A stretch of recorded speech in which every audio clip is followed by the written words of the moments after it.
مجوسی بزرگ نے اسے عنبر اور ناگ سے ملوایا اور کہا، بیٹی اگر تمہارے یہ دو بھائی میری جان نہ بچاتے تو آج میں اس دنیا میں نہ ہوتا۔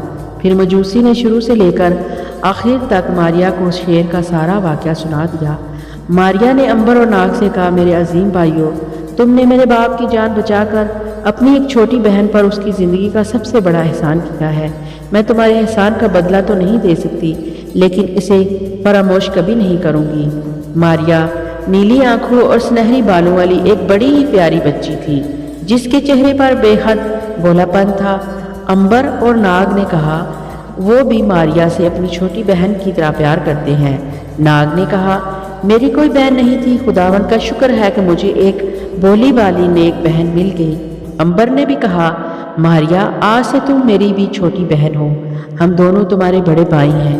ماریا بولی، اے خداوند، میں تمہاری نعمتوں کا کیسے شکر ادا کروں؟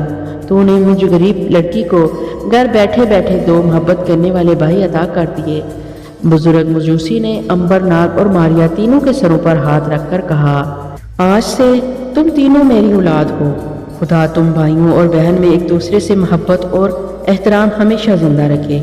ماریا نے کہا، پیارے بھائیوں، اس تخت پوش پر بیٹھو، میں تمہارے لیے انجیریں، مکی کی روٹی اور بکری کا دودھ لاتی ہوں۔ عنبر نے کہا، پیاری بہن، ہم نے راستے میں کھانا کھا لیا تھا، تمہارا شکریہ۔ مجوسی نے کہا، بیٹی تم اپنے بھائیوں کو انجیر کا باغ دکھاؤ، میں ساہوکار کے ہاں سے ہو کر آپ بھی آتا ہوں۔ ماریا عنبر اور ناگ کو انجیر کے باغ میں لے گئی۔ یہ باغ اتنا بڑا تو نہیں تھا، لیکن اس کے درخت پھل سے لدے ہوئے تھے۔ ایک تختے میں انگور کی بیلیں بھی لٹکی ہوئی تھی، جن کی شاخوں انگوروں کے گچھوں سے لدی پھندی تھی۔ مکان کے صحن میں آ کر ماریا نے مٹی کی بڑی رکاب میں انگور رکھ کر عنبر اور ناگ کو پیش کیے۔ بیت الحم میں اس سے میٹھے انگور اور کہیں نہیں ہیں۔ بابا نے یہ بیل خاص طور پر مقدونیہ سے منگوائی تھی۔ شکریہ بہن، یہ انگور تو سچ مچ بڑے میٹھے ہیں۔ ماریا کا گھر اگرچہ مٹی کا گھر تھا، مگر بڑا ہی صاف ستھرا تھا۔ کوٹھری میں مٹی کے برتن بڑے سلیقے سے لگے ہوئے تھے۔ صحن میں روٹی پکانے کا تندور تھا، دوسری طرف باڑے میں بکریاں بندھی ہوئی تھیں۔ ماریا بکریوں کا دودھ دھونے لگی اور عنبر اور ناگ اس سے اجازت لے کر بیت الحم کی طرف چل پڑے۔ بیت الحم کی بستی بہت ہی قریب تھی۔ وہ بہت جلد بستی میں پہنچ گئے۔ یہ بستی بہت چھوٹی سی تھی، اونچی نیچی کچی سڑکیں ادھر ادھر چلی جا رہی تھیں، جن کے کنارے کنارے مٹی اور پتھر کے ایک منزلہ مکان بنے ہوئے تھے۔ اس بستی میں زیادہ تر کسان اور مزدور لوگ رہتے تھے۔ بستی کے باہر ارد گرد جگہ جگہ کھیتوں میں مکئی اور جو کی کاشت ہوتی تھی۔ عنبر اور ناگ بستی میں گھوم پھر کر یہ معلوم کرنے کی کوشش کر رہے تھے کہ جس عظیم ہستی یسوع کی تلاش میں وہ یہاں آئے ہیں، اس کی ایک جھلک کہاں اور کیسے دیکھی جائے۔ ماریا نے چلتے وقت انہیں کہا تھا کہ عظیم ہستی اس جگہ ملے گی جہاں غریب اور محنت کرنے والے لوگ کام کر رہے ہوں گے۔ عنبر اور ناگ کھیتوں میں آ گئے جہاں کسان ہل چلا رہے تھے۔ انہوں نے کسانوں سے یسوع کے بارے میں پوچھا۔ ابھی زیادہ لوگ یسوع پر ایمان نہیں لائے تھے۔ جو لوگ یسوع کے مذہب میں شامل ہوئے تھے وہ ابھی بہت تھوڑے سے تھے اور پھیلے ہوئے تھے۔ وہ کچھ چھپ کر بھی رہتے تھے اور یسوع کے مذہب کا آزادی سے اعلان نہیں کرتے تھے، کیونکہ صوبے پر جس رومی گورنر کی حکومت تھی وہ پیگن تھا اور بتوں کی پوجا کرتا تھا، جبکہ یسوع لوگوں کو بت کی پوجا کرنے سے منع فرماتے تھے اور ایک خدا کی عبادت کرنے کی ہدایت کرتے تھے۔ ابھی یسوع کے دین کے شروع کا زمانہ تھا۔ ایک کسان ہل چلاتے چلاتے رک گیا۔ اس نے جھک کر عنبر اور ناگ سے کہا، تمہیں ہمارا نجات دہندہ اوپر بستی کے باغ میں ملے گا۔ وہ ہل چلانے لگا۔ عنبر اور ناگ نے ایک دوسرے کی طرف دیکھا اور پھر بستی کے اوپر والے ٹیلے کی طرف نظریں اٹھائی۔ ذرا بلندی پر کچے مکانوں کے درمیان کھجوروں اور زیتون کے درختوں کے جھنڈ دکھائی دے رہے تھے۔ یہی وہ مقدس باغ تھا جہاں وہ عظیم ہستی موجود تھی جس کی بشارت یوحنا نبی نے دی تھی۔ دونوں دوست اس باغ کی چڑھائی چڑھنے لگے۔ دونوں دوست بستی کے اوپر مقدس باغ کے دروازے پر پہنچ گئے۔ وہ باغ میں داخل ہوئے تو انہوں نے درختوں کے پیچھے ایک سفید سی روشنی ابھرتی ہوئی دیکھی۔ وہ بڑے حیران ہوئے کہ دھوپ کے علاوہ یہ سفید روشنی کہاں سے آ رہی ہے۔ وہ آگے بڑھتے گئے۔ روشنی اب زیادہ صاف ہو گئی تھی۔ یہ روشنی زیتون اور کھجور کے درختوں کے ایک جھنڈ میں سے ابھر رہی تھی۔ جب وہ اس جھنڈ کے پاس پہنچے تو انہوں نے دیکھا کہ کچھ غریب کسان لوگ خاموشی سے بڑے ادب کے ساتھ زمین پر سر جھکائے بیٹھے ہیں اور ان کے درمیان ایک بڑی ہی مقدس اور جلالی صورت کا حسین ترین انسان گھاس پر بیٹھا انہیں نیکی اور سچائی کی باتیں بیان کر رہا ہے۔ سفید روشنی اس عظیم ہستی کے جسم کے ارد گرد پھیلی ہوئی تھی۔ دونوں دوست بڑے ادب کے ساتھ وہیں زمین پر بیٹھ گئے اور انہوں نے بھی احتراماً سر جھکا لیا۔ دیر تک وہاں بیٹھے اس عظیم ہستی کا واعظ سنتے رہے۔ انہیں یوں محسوس ہو رہا تھا جیسے کوئی عظیم الشان فرشتہ سفید بادلوں میں بیٹھا انہیں خداوند کے احکام سنا رہا ہے۔ پھر جب انہوں نے سر اٹھایا تو وہ روشنی بڑی آستگی، نرمی اور سکون کے ساتھ درختوں میں سے گزر رہی تھی۔ جب یہ روشنی اس عظیم ہستی کے ساتھ باغ میں سے باہر نکل گئی تو عنبر اور ناگ نے چونک کر دیکھا۔ ناگ، ہم کب سے یہاں بیٹھے ہیں؟ میرا خیال ہے ہم صبح سے یہاں بیٹھے تھے اور اب شام ہو گئی ہے، لیکن ایسا لگتا ہے جیسے ابھی آ کر بیٹھے ہوں۔ اب وہاں سے کسان اٹھ کر اپنے اپنے کھیتوں کو جانے لگے تھے۔ ایک کسان سے پوچھنے پر معلوم ہوا کہ وہ عظیم ہستی یسوع ہی تھے جو دکھی دلوں پر ہمدردی اور محبت کے مرہم رکھنے اس دنیا میں آئے تھے اور جن کے مقدس چہرے پر آسمانی نور تھا۔ دونوں دوست دیر تک اس روشنی کو دیکھتے رہے جو آہستہ آہستہ دور ہو کر باغ سے کھیتوں کی طرف جا رہی تھی۔ جب وہ روشنی نظروں سے اوجھل ہو گئی تو وہ دونوں وہاں سے اٹھ کر ماریا کے گھر واپس آ گئے۔ شام ہو رہی تھی۔ مجوسی انجیر کے باغوں میں پھلوں کو سکھانے کے بعد بوریوں میں بند کر رہا تھا اور ماریا تندور میں مکی کی روٹی لگا رہی تھی۔ اس نے پوچھا، اچھے بھائی، تم اتنی دیر کہاں رہے؟ کیا عظیم یسوع کی زیارت ہوئی؟ ہاں میری بہن، ہم مقدس باغ میں اس عظیم ہستی کا واعظ سن رہے تھے کہ پتہ ہی نہ چلا کب دن گزر گیا، کب سورج چڑھا اور کب شام ہو گئی۔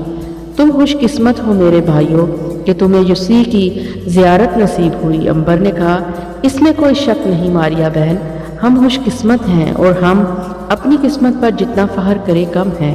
اتنے میں ماریا کا باپ بھی وہاں آ گیا۔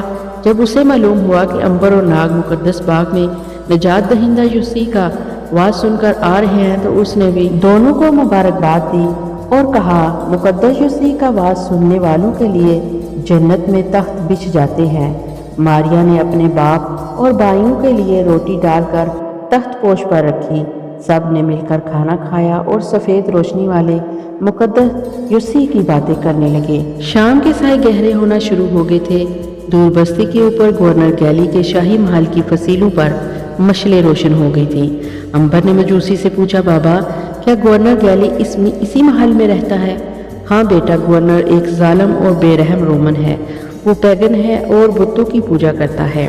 وہ مقدس یسوع کے ماننے والوں کو پسند نہیں کرتا، لیکن ابھی اس نے مقدس یسوع اور اس کے ماننے والوں کے خلاف کوئی قدم نہیں اٹھایا، شاید اس لیے کہ ابھی اسے کوئی خطرہ محسوس نہیں ہوا، مگر سنا ہے کہ اس نے حکم دے رکھا ہے کہ اگر کوئی مسیح کھلے بندوں چوک میں واز کرے تو اسے گرفتار کر لیا جائے۔ ناگ نے کہا، کیا گورنر اپنے طور پر یہ سب کچھ کر رہا ہے؟ مجوسی نے کہا، اپنے طور پر بھی کر رہا ہے بیٹا، مگر اسے روم کے بادشاہ کی بھرپور حمایت حاصل ہے، کیونکہ روم کا بادشاہ پیگن ہے اور کسی ایسے مذہب کو پسند نہیں کرتا جو اس کے اپنے مذہب کی مخالفت کرے۔ حکومت اس کی ہے، اس لیے وہ جو چاہے کر سکتا ہے۔ عنبر نے پوچھا، کیا مقدس یسوع کو اس کے بارے میں علم ہے کہ گورنر اور روم کی حکومت ان کے واعظ کو پسند نہیں کرتی؟ کیوں نہیں بیٹا، وہ تو خدا کے نبی ہیں، انہیں تو سب کچھ معلوم ہوتا ہے، مگر وہ سچ پر ہے اور لوگوں کو خدا کا پیام سنانے اس دنیا میں تشریف لائے ہیں۔ وہ سوائے خدا کے اور کسی سے اپنا معاملہ نہیں رکھتے، انہیں دنیا کی کوئی طاقت نہیں ڈرا سکتی، وہ اپنا آواز جاری رکھیں گے۔ ناگ نے کہا، کس قدر عظیم ہستی ہے ہمارے مقدس یسوع کی، کاش ہم ان کے قدموں کو چھونے کی سعادت حاصل کر سکتے۔ ماریا نے کہا، عزیز بھائیوں، مقدس یسوع تو ساری انسانیت کے لیے رحمت اور محبت بن کر آئے ہیں۔ ان کی محبت امیر غریب سب کے لیے ایک جیسی ہے۔ جو کوئی بھی ان کے پاس جاتا ہے وہ محبت سے اس کے سر پر اپنا مقدس ہاتھ رکھتے ہیں اور اسے سچائی اور نیکی کا درس دیتے ہیں۔ اس طرح پاکیزہ اور نیک باتیں کرتے کرتے وہ لوگ سو گئے۔ صبح مرغ کی بانگ کے ساتھ ان کی آنکھ کھل گئی۔ ماریا نے اٹھ کر منہ ہاتھ دھویا، خدا کی عبادت کی اور تندور میں آگ جلا دی۔ دودھ گرم کر کے اپنے باپ اور بھائیوں کو پلایا۔ مجوسی نے رات ہی کو خشک انجیروں کے بورے بھر کر رکھ لیے تھے اور وہ انہیں آج دوسرے شہر میں فروخت کرنے کے لیے جانے والا تھا تاکہ انہیں بیچ کر وہ اپنے اور اپنی بیٹی کے لیے کپڑا اور گھر کے لیے کھانے پینے کی چیزیں خرید سکے۔ خشک انجیروں سے بھرے ہوئے بورے صحن میں ایک طرف رکھے ہوئے تھے۔ ماریا اپنے باپ کا خچر صحن میں لے آئی اور اس پر روئی کا نمدہ ڈال کر بولی، بابا میرے لیے پھولوں والا سرخ کپڑا لانا۔ اچھا بیٹی، وہی لے کر آؤں گا۔ آؤ بیٹا، امبر اور ناگ بورے چھکڑے پر رکھ دیں۔ کیا تم بھی میرے ساتھ چلو گے؟ امبر نے ایک بورا چھکڑے پر رکھتے ہوئے کہا، نہیں بابا، ہم آج پھر مقدس باغ میں جائیں گے، شاید مقدس یوسی کی پھر زیارت ہو جائے۔ ضرور جاؤ بیٹا، ضرور جاؤ، اور زیارت کر کے اپنے دل کو روشنی دو۔ ناگ اور امبر مل کر دوسرا بورا چھکڑے پر رکھ ہی رہے تھے کہ اچانک بہت سے گھوڑوں کی ٹاپوں کی آوازیں سنائی دی اور پھر 6-7 رومن سپاہی ذرا بختر پہنے تلواریں لٹکائے صحن میں آن موجود ہوئے۔ ماریا اور اس کا باپ رومن سپاہیوں کو دیکھ کر گھبرا گئے۔ ماریا اپنے باپ کے پیچھے ہو کر چھپ گئی اور سہمی ہوئی نظروں سے تکنے لگی۔ بوڑھے باپ کے ہاتھ کانپنے لگے، اس لیے کہ وہ ظالم رومن سپاہیوں کے ظلم اور سنگدلی اور بہرحمی سے خوب واقف تھے۔ کسی کسان کے گھر کو لوٹ کر آگ لگا دینا اور اسے تلوار مار کر 2 ٹکڑے کر دینا ان کے لیے معمولی بات تھی۔ امبر اور ناگ بھی ایک طرف چپ چاپ ہو کر کھڑے ہو گئے۔ رومن سپاہیوں کے کپتان نے اشارہ کر کے کہا، اٹھا لو انجیر کے ان بوروں کو اور گھوڑوں پر لاد کر لے چلو شاہی محل میں۔ ماریا کا باپ ہاتھ جوڑ کر گڑ گڑایا، خدا کے لیے ہم پر رحم کرو، یہ میری سال بھر کی محنت کی کمائی ہے، اسے تم لے گے تو ہم بھوکے مر جائیں گے۔ کپتان نے گرج کر کہا، بکواس بند کر اور بڈھے کھوسٹ، نہیں تو ہنٹر مار مار کر چمڑی ادھیڑ دوں گا۔ ماریا نے آگے بڑھ کر کہا، بھائیو ہم غریب ہیں، محنت مزدوری کر کے سال بھر کمائی کرتے ہیں اور وہی کھاتے ہیں، ہم بھوکوں مر جائیں گے، مجھ پر اور میرے بابا پر رحم کرو۔ کپتان نے کہکا لگا کر کہا، لڑکی تجھے معلوم نہیں کہ ہم گورنر گیلی کے سپاہی ہیں، ہم جس کے گھر چاہے گھس کر جو ہاتھ میں لگے اٹھا کر لے جا سکتے ہیں، ہمیں کوئی نہیں روک سکتا۔ پھر اس نے سپاہیوں کو حکم دیا کہ خشک انجیروں کے سارے بورے اٹھا لیے جائیں۔ سپاہیوں نے گھوڑوں سے اتر کر انجیروں کے بورے اٹھا کر گھوڑوں پر لادنے شروع کر دیے۔ بوڑھا مجوسی ایک بار پھر گڑ گڑایا، اس نے جھک کر کپتان کے پاؤں پکڑ لیے، میری معصوم بچی کی خاطر مجھ پر رحم کرو، دور ہو جاؤ یہاں سے۔ کپتان نے زور سے لات مار کر بڈھے کو جھٹک دیا۔ غریب بوڑھا زمین پر گر پڑا اور اس کے ماتھے سے خون بہنے لگا۔ ماریا چیخ مار کر اپنے باپ سے لپٹ گئی۔ اب تک امبر اور ناگ بڑی خاموشی کے ساتھ ایک طرف کھڑے یہ سارا ماجرا دیکھ رہے تھے۔ کپتان اور سپاہی ان دونوں کو غلام سمجھے ہوئے تھے، اسی لیے انہوں نے ان دونوں سے کوئی بات نہیں کی تھی۔ لیکن جب پانی سر سے گزرنے لگا اور سنگ دل کپتان نے لات مار کر ماریا کے باپ کو زخمی کر کے زمین پر پھینک دیا تو انہیں سخت غصہ آیا۔ امبر نے ایک بار ناگ کی طرف دیکھا، ناگ نے سر ہلا دیا۔ امبر نے کپتان سے کہا، معزز سپاہیوں، میں حیران ہوں کہ تم لوگ بہادر سپاہی ہو کر ایک بوڑھے پر ہاتھ اٹھاتے ہو اور غریبوں کی سال بھر کی کمائی لوٹتے پھرتے ہو۔ کپتان یہ بے عزتی کے جملے سن کر یکدم چونک پڑا۔ اس نے قہر بڑی نظروں سے امبر کی طرف دیکھا اور کہا، کون ہو تم کمینے نوجوان؟